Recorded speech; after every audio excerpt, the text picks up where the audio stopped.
तर आज होता राजकन्याच्या पप्पाचा आणि माझा महाशिवरात्रीचा उपवास। सकाळीच मी साबुदाण्याची खिचडी बनवली होती, म्हणून मग म्हणलं चला आता रात्रीच्या जेवणात भगर आणि शेंगदाण्याची आमटी बनवूया आणि त्याची रेसिपी ही मी तुमच्यासोबत शेअर करणार आहे।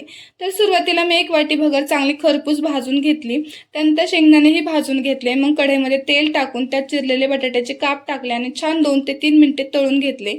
मग त्यात बारीक केलेले हिरव्या मिरच्यांचं वाटण टाकून चवीपुरतं मीठ टाकलं आणि छान परतून घेतलं।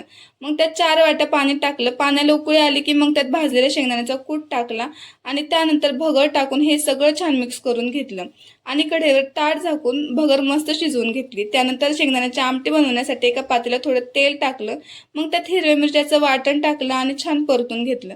मग त्यात आवश्यकतेनुसार पाणी आणि चवीपुरतं मीठ टाकून भाजलेल्या शेंगदाण्याचा बारीक कूट टाकला आणि आमटी छान 10 मिनिटे उकळू दिली। तुम्ही अशा प्रकारे एकदा भगर आणि आमटी नक्की बनवून बघा।